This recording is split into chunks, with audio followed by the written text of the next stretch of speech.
Hello friends, welcome to GK mind game. ಪ್ರಶ್ನೆಗಳ ಸಂಪೂರ್ಣ ಮಾಹಿತಿಗಾಗಿ ವಿಡಿಯೋನ ಎಲ್ಲೂ ಸ್ಕಿಪ್ ಮಾಡದೆ ಕಂಪ್ಲೀಟಾಗಿ ನೋಡಿ. ಇವತ್ತಿನ ಪ್ರಶ್ನೆಗಳಲ್ಲಿ ಮೊದಲನೇ ಪ್ರಶ್ನೆ, ಗರ್ಭಾವಸ್ಥೆಯಲ್ಲಿ ಲೈಂಗಿಕ ಕ್ರಿಯೆಯಿಂದ ಮಗುವಿಗೆ ಯಾವುದೇ ತೊಂದರೆಯಾಗದಂತೆ ಕಾಪಾಡುವುದು ಯಾವುದು? ಆಪ್ಷನ್ಸ್: ಎ ಜೀವಕೋಶ, ಬಿ ಕರುಳು, ಸಿ ದ್ರವ, ಡಿ ಗರ್ಭಕೋಶದ ಗೋಡೆ.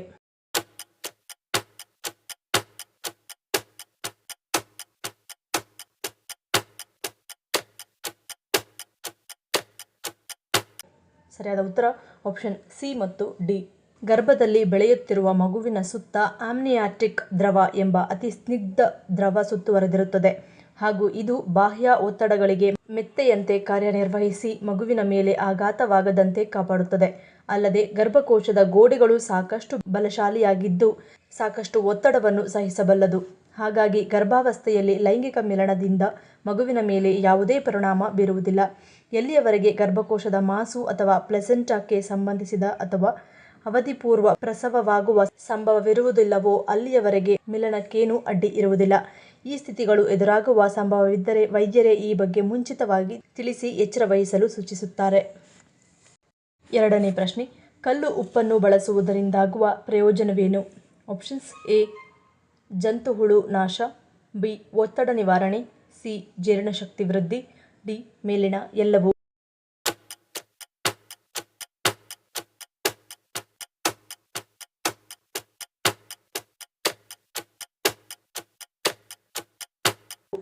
ಸರಿಯಾದ ಉತ್ತರ ಆಪ್ಷನ್ ಡಿ ಮೇಲಿನ ಎಲ್ಲವೂ. ನಮ್ಮ ದೈನಂದಿನ ಜೀವನದಲ್ಲಿ ಕಲ್ಲು ಉಪ್ಪನ್ನು ಬಳಸುವುದರಿಂದ ಶ್ವಾಸಕೋಶದ ತೊಂದರೆಗಳನ್ನು ತಡೆಗಟ್ಟುತ್ತದೆ, ಜೀರ್ಣಕ್ರಿಯೆಗೆ ಸಂಬಂಧಿಸಿದ ತೊಂದರೆಗಳನ್ನು ದೂರ ಮಾಡುತ್ತದೆ. ಹೊಟ್ಟೆಯಲ್ಲಿ ಬೆಳೆದ ಜಂತುಹುಳುಗಳನ್ನು ನಿವಾರಣೆ ಮಾಡಲು ಕಲ್ಲು ಉಪ್ಪು ಸಹಕಾರಿಯಾಗಿದೆ. ಪ್ರತಿನಿತ್ಯ ಕಲ್ಲು ಉಪ್ಪನ್ನು ನೀರಿನಲ್ಲಿ ಕರಗಿಸಿ ಕುಡಿಯುವುದರಿಂದ ದೇಹದ ಮತ್ತು ಮಾನಸಿಕ ಒತ್ತಡ ಕಡಿಮೆ ಮಾಡುತ್ತದೆ. ನಿಯಮಿತ ಸೇವನೆಯಿಂದಾಗಿ ದೇಹದ ತೂಕವನ್ನು ನಿಯಂತ್ರಣದಲ್ಲಿಡುತ್ತದೆ. ಬೆಳಗ್ಗೆ 1 ಚಮಚ ಕಲ್ಲು ಉಪ್ಪು ಕರಗಿಸಿದ ನೀರಿನಿಂದ ಬಾಯಿ ಮುಕ್ಕಳಿಸುವುದರಿಂದ ಒಣಕೆಮ್ಮು, ಗಂಟಲು ನೋವು ಮತ್ತು ಗಂಟಲಿನ ಸೋಂಕುಗಳಂತಹ ಸಮಸ್ಯೆಗಳಿಂದ ದೂರವಿಡಲು ಸಹಾಯ ಮಾಡುತ್ತದೆ. ಮೂರನೇ ಪ್ರಶ್ನೆ, ಶ್ರಾವಣ ಮಾಸದಲ್ಲಿ ಮಾಂಸಾಹಾರವನ್ನು ಏಕೆ ಸೇವಿಸಬಾರದು ಎನ್ನುತ್ತಾರೆ?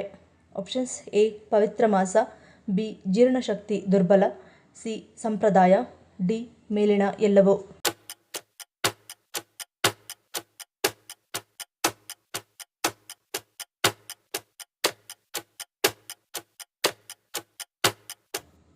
ಸರಿಯಾದ ಉತ್ತರ ಆಪ್ಷನ್ ಎ ಮತ್ತು ಬಿ. ಈ ಮಾಸದಲ್ಲಿ ಧಾರ್ಮಿಕ ದೃಷ್ಟಿಕೋನದಿಂದ ಮಾಂಸಾಹಾರವನ್ನು ನಿಷೇಧಿಸಲಾಗಿದೆ. ವೈಜ್ಞಾನಿಕ ದೃಷ್ಟಿಯಿಂದಲೂ ಈ ಮಾಸದಲ್ಲಿ ಮಾಂಸಾಹಾರ ಸೇವಿಸಬಾರದು. ಈ ತಿಂಗಳಲ್ಲಿ ಸ್ವಲ್ಪ ಮಳೆಯಾಗುತ್ತದೆ. ಪರಿಸರದಲ್ಲಿ ಶಿಲೀಂಧ್ರಗಳು ಮತ್ತು ವೈರಸ್ಗಳ ಸೋಂಕು ಹೆಚ್ಚಾಗುತ್ತದೆ. ಆಹಾರವು ಬೇಗನೆ ಹಾಳಾಗುತ್ತದೆ. ಸೂರ್ಯನ ಬೆಳಕಿನ ಕೊರತೆಯಿಂದಾಗಿ ಮಳೆಗಾಲದಲ್ಲಿ ನಮ್ಮ ಜೀರ್ಣಾಂಗ ವ್ಯವಸ್ಥೆಯು ದುರ್ಬಲವಾಗಿರುತ್ತದೆ. ಹೀಗಾಗಿ ಈ ಸಮಯದಲ್ಲಿ ಮಾಂಸಾಹಾರವನ್ನು ಸೇವಿಸುವುದನ್ನು ತಪ್ಪಿಸುವುದು ಉತ್ತಮವಾಗಿದೆ. ಮಳೆಗಾಲದಲ್ಲಿ ನೀರಿನಿಂದ ಹರಡುವ ಹಲವಾರು ರೋಗಗಳು ಇವೆ ಮತ್ತು ಪ್ರಾಣಿಗಳ ಮಾಂಸವು ಕಲುಷಿತವಾಗುವ ಅಪಾಯವಿದೆ. ಮಳೆಗಾಲದಲ್ಲಿ ಮೀನು ಮತ್ತು ಇತರ ಜಲಚರಗಳು ಸಂತಾನೋತ್ಪತ್ತಿ ಮಾಡುತ್ತವೆ. ಈ ಸಮಯದಲ್ಲಿ ಜಲಚರ ಪ್ರಾಣಿಗಳನ್ನು ತಿನ್ನುವುದರಿಂದ ಅವುಗಳ ಸಂತಾನೋತ್ಪತ್ತಿ ಕುಂಠಿತವಾಗುತ್ತದೆ. ಪರಿಸರದಲ್ಲಿ ಕೀಟಗಳು ಮತ್ತು ವೈರಸ್ಗಳ ಸಂಖ್ಯೆ ಹೆಚ್ಚುತ್ತದೆ. ಡೆಂಗ್ಯೂ, ಚಿಕನ್ಗುನ್ಯಾದಂತಹ ಅನೇಕ ರೋಗಗಳು ಬರಲು ಪ್ರಾರಂಭಿಸುತ್ತವೆ. ಇದರಿಂದಾಗಿ ಪ್ರಾಣಿಗಳು ಸಹ ಅನಾರೋಗ್ಯಕ್ಕೆ ಒಳಗಾಗುತ್ತವೆ. ಅವುಗಳ ಮಾಂಸವನ್ನು ತಿನ್ನುವುದು ಹಾನಿಕಾರಕ. ಇದರಿಂದಾಗಿ ಮಳೆಗಾಲದಲ್ಲಿ ಮಾಂಸಾಹಾರ ತಪ್ಪಿಸುವುದು ಉತ್ತಮ ಎನ್ನಲಾಗುತ್ತದೆ. ನಾಲ್ಕನೇ ಪ್ರಶ್ನೆ, ದೇವಸ್ಥಾನದಿಂದ ಹಿಂದಿರುಗುವಾಗ ಗಂಟೆಯನ್ನು ಬಾರಿಸಬಾರದು ಎನ್ನಲು ಕಾರಣವೇನು? ಆಪ್ಷನ್ಸ್: ಎ ಆಚರಣೆ, ಬಿ ಶಕ್ತಿಯ ಗೊಂದಲ, ಸಿ ಅಡಚಣೆ, ಡಿ ಸಂಪ್ರದಾಯ.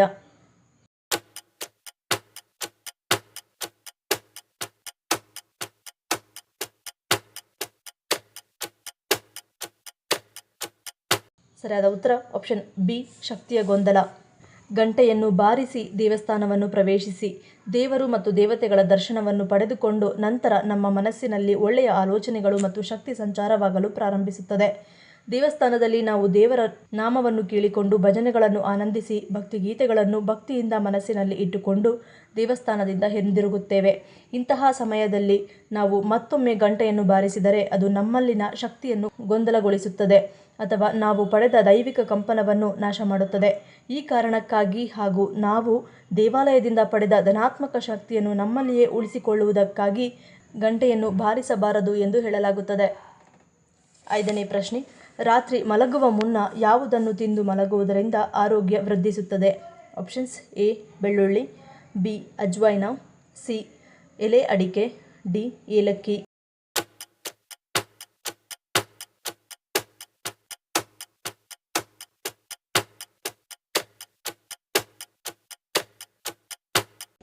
ಸರಿಯಾದ ಉತ್ತರ ಆಪ್ಷನ್ ಡಿ ಏಲಕ್ಕಿ.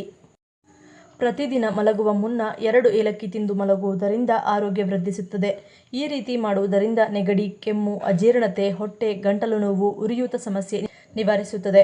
ತಿಂದ ಆಹಾರ ಸಂಪೂರ್ಣ ಜೀರ್ಣವಾಗುತ್ತದೆ. ತಿಂದ ಆಹಾರದಲ್ಲಿರುವ ಪೋಷಕಾಂಶಗಳು ಸಂಪೂರ್ಣವಾಗಿ ದೇಹಕ್ಕೆ ದೊರಕುತ್ತವೆ. ಅಷ್ಟೇ ಅಲ್ಲದೆ ನಿದ್ರಾಹೀನತೆ ಸಮಸ್ಯೆ ಕೂಡ ದೂರವಾಗುತ್ತದೆ. ಇದರ ಸುವಾಸನೆ ತೆಗೆದುಕೊಂಡರೆ ಮಾನಸಿಕ ತೊಂದರೆ ಮತ್ತು ಒತ್ತಡ ಕಡಿಮೆ ಮಾಡಲು ಸಹಕಾರಿಯಾಗಿದೆ. 6ನೇ ಪ್ರಶ್ನೆ, ನೀರೊಳಗಿನ ರೈಲು ಯೋಜನೆಯನ್ನು ಭಾರತದಿಂದ ಯಾವ ದೇಶದೊಂದಿಗೆ ಸಂಪರ್ಕವನ್ನು ಹೊಂದಲಿದೆ? Options: A China, B Russia, C Canada, D Dubai.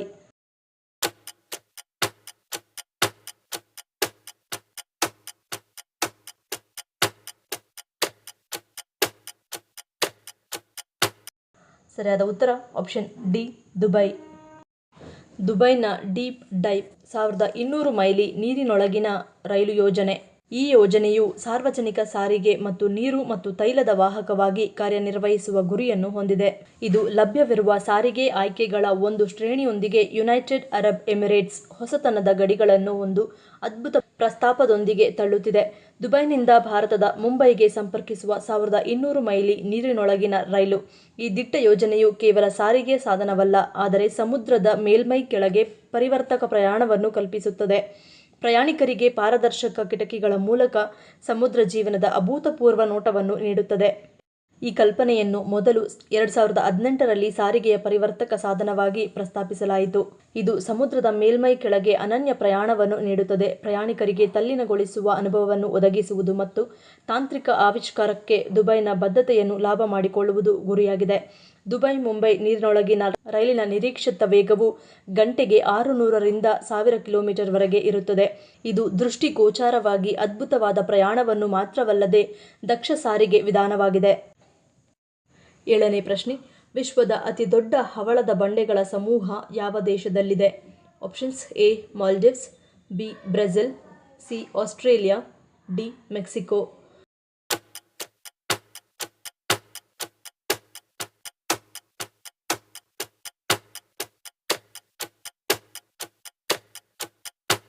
ಸರಿಯಾದ ಉತ್ತರ ಆಪ್ಷನ್ ಸಿ ಆಸ್ಟ್ರೇಲಿಯಾ. ಇದನ್ನು ಗ್ರೇಟ್ ಬ್ಯಾರಿಯರ್ ರೀಫ್ ಅಂತಲೂ ಕರೆಯುತ್ತಾರೆ. ಇದು ಪೆಸಿಫಿಕ್ ಸಾಗರದಲ್ಲಿ ಆಸ್ಟ್ರೇಲಿಯಾದ ಕ್ವೀನ್ಸ್ ಲ್ಯಾಂಡ್ನ ಈಶಾನ್ಯ ಕರಾವಳಿಯಲ್ಲಿ ಕೋರಲ್ ಸಮುದ್ರದಲ್ಲಿದೆ. ಇದು ವಿಶ್ವದ ಅತಿ ಉದ್ದದ ಮತ್ತು ದೊಡ್ಡ ಹವಳದ ಬಂಡೆಗಳ ವ್ಯವಸ್ಥೆಯಾಗಿದೆ. ಇದು ಸುಮಾರು 3,50,000 ಚದರ ಕಿಲೋಮೀಟರ್ ವಿಸ್ತೀರ್ಣವನ್ನು ಹೊಂದಿದೆ. ಇದು ವಿವಿಧ ಗಾತ್ರಗಳು ಮತ್ತು ಆಕಾರಗಳ 2,500 ಪ್ರತ್ಯೇಕ ಬಂಡೆಗಳು ಮತ್ತು 900ಕ್ಕೂ ಹೆಚ್ಚು ದ್ವೀಪಗಳಿಂದ ಕೂಡಿದೆ. ಇದನ್ನು 1981ರಲ್ಲಿ ಯುನೆಸ್ಕೋ ವಿಶ್ವ ಪರಂಪರೆಯ ತಾಣವಾಗಿ ಗೊತ್ತುಪಡಿಸಲಾಯಿತು. ಗ್ರೇಟ್ ಬ್ಯಾರಿಯರ್ ರೀಫ್ನ ಹೆಚ್ಚಿನ ಭಾಗವು ಸಮುದ್ರ ಸಂರಕ್ಷಿತ ಪ್ರದೇಶವಾಗಿದೆ. ಇದನ್ನು ಆಸ್ಟ್ರೇಲಿಯಾದ great Barrier reef marine park authority ನಿರ್ವಹಿಸುತ್ತದೆ. ಈ ಬಂಡೆಯು ಸುಮಾರು 1,500 ಜಾತಿಯ ಮೀನುಗಳಿಗೆ ಮತ್ತು ಸುಮಾರು 600 ವಿವಿಧ ಹವಳದ ಜಾತಿಗಳಿಗೆ ನೆಲೆಯಾಗಿದೆ ಎಂದು ಅಂದಾಜಿಸಲಾಗಿದೆ. 8ನೇ ಪ್ರಶ್ನೆ, ಹಾವಿನ ವಿಷವನ್ನು ತಕ್ಷಣವೇ ತೆಗೆದುಹಾಕುವ ಗಿಡ ಯಾವುದು? ಆಪ್ಷನ್ಸ್: ಎ ಸರ್ಪಗಂಧ, ಬಿ ಕಾಂಟೋಲಾ, C snake plant, D wormwood.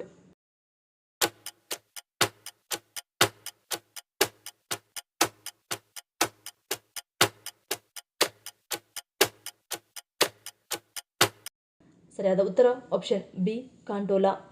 ಹಾವು ಕಡಿತದ ಸಂದರ್ಭದಲ್ಲಿ ಕಾಂಟೋಲಾ ಸಸ್ಯವನ್ನು ಬಳಸಿದರೆ ಹಾವಿನ ವಿಷವು ತಕ್ಷಣವೇ ತೆಗೆದುಹಾಕಲ್ಪಡುತ್ತದೆ.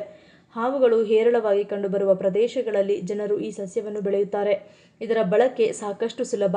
ಕಾಂಟೋಲಾ ಸಸ್ಯವನ್ನು ಬೇರು ಸಮೇತ ತೆಗೆದುಹಾಕಬೇಕು. ನಂತರ ಬೇರನ್ನು ಪ್ರತ್ಯೇಕವಾಗಿ ಕತ್ತರಿಸಿ ಒಣಗಿಸಬೇಕು. 2 ದಿನಗಳ ನಂತರ ರುಬ್ಬಿ ಪುಡಿ ಮಾಡಿಟ್ಟುಕೊಳ್ಳಬೇಕು. ಹಾವು ಕಚ್ಚಿದಾಗ ಈ ಬೇರಿನ ಪುಡಿಯನ್ನು ಹಾಲಿನೊಂದಿಗೆ ಬೆರೆಸಿ ಕುಡಿಯುವುದರಿಂದ ಇದು ವಿಷದ ಪರಿಣಾಮವನ್ನು 100% ನಿವಾರಿಸುತ್ತದೆ. ಈ ಪ್ರಶ್ನೆಗಳಲ್ಲಿ ನೀವು ಎಷ್ಟು ಪ್ರಶ್ನೆಗಳಿಗೆ ಸರಿ ಉತ್ತರವನ್ನು ಕೊಟ್ಟರಿ ಅನ್ನೋದನ್ನು ಕಮೆಂಟ್ ಮಾಡಿ ತಿಳಿಸಿ. ಈ ವಿಡಿಯೋ ನಿಮಗೆ ಇಷ್ಟ ಆಗಿದ್ರೆ ಮರೀದೇ ಲೈಕ್ ಮಾಡಿ, ಶೇರ್ ಮಾಡಿ, ಸಬ್ಸ್ಕ್ರೈಬ್ ಮಾಡಿ. ನನ್ನ ಚಾನಲ್ನ ಇನ್ನೂ ಸಬ್ಸ್ಕ್ರೈಬ್ ಮಾಡದೆ ಹಾಗೆ ವಿಡಿಯೋಸ್ ನೋಡ್ತಿದ್ರೆ ಪ್ಲೀಸ್ ಸಬ್ಸ್ಕ್ರೈಬ್ ಮಾಡಿ, ಸಪೋರ್ಟ್ ಮಾಡಿ. ಮತ್ತೊಂದು ಇಂಟ್ರೆಸ್ಟಿಂಗ್ ವಿಡಿಯೋದೊಂದಿಗೆ ಸಿಗ್ತೀನಿ. Until love you all, take care.